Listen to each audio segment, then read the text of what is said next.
আভ্যন্তরীণ যুদ্ধে লিপ্ত মিয়ানমারের রাখাইনে মানবিক সাহায্য পৌঁছানোর জন্য বাংলাদেশকে করিডোর হিসাবে ব্যবহারের অনুমতি দেওয়ার ব্যাপারে অন্তর্বর্তীকালীন সরকার নাকি নীতিগতভাবে সিদ্ধান্ত নিয়েছে। দেশের স্বাধীনতা সার্বভৌমত্বের সঙ্গে জড়িত এমন একটি স্পর্শকাতর বিষয় সিদ্ধান্ত নেওয়ার ক্ষেত্রে অন্তর্বর্তীকালীন সরকার কিন্তু জনগণকে জানায়নি, এমনকি জনগণের প্রতিনিধিত্বকারী রাজনৈতিক দলগুলোর সঙ্গেও কোনোই আলোচনা করার প্রয়োজন বোধ করেনি। দেশের জনগণকে না জানিয়ে অন্তর্বর্তীকালীন সরকার এ ধরনের সিদ্ধান্ত নিতে পারে কিনা কিংবা নেওয়া উচিত কিনা এই মুহূর্তে সেই বিতর্ক আমি তুলতে চাই না। তবে দেশের স্বাধীনতা প্রিয় জনগণের কে মনে করে করিডোর, স্বাধীনতা প্রিয় জনগণ মনে করে করিডোর দেওয়া না দেওয়ার বিষয় সিদ্ধান্ত আসতে হবে জনগণের কাছ থেকে। সিদ্ধান্ত আসতে হবে জনগণের প্রত্যক্ষ ভোটে নির্বাচিত জাতীয় সংসদের মাধ্যমে।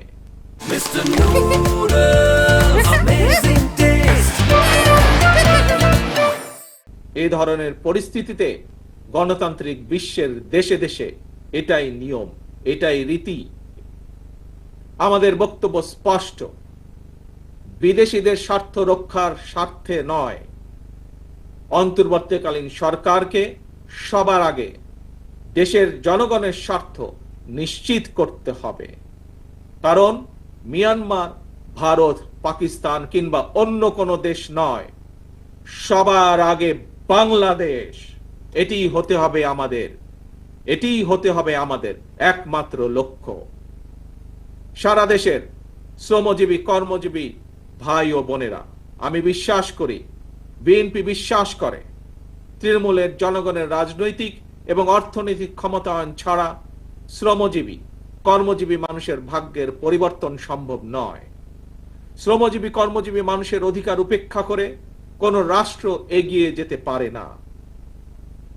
শ্রমজীবী কর্মজীবী মানুষের শ্রম, ঘাম, মেধার উপর নির্ভর করে একটি দেশের উন্নয়ন এবং অর্থনীতির শক্তিশালী ভিত্তি রচিত হয়।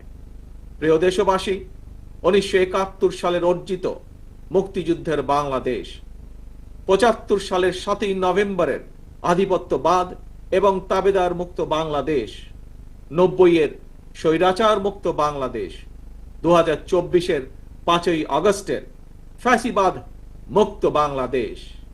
দেশের ইতিহাসের প্রতিটি বাঁকে জনগণের একটি সুমহান আকাঙ্ক্ষা। কি সেটি?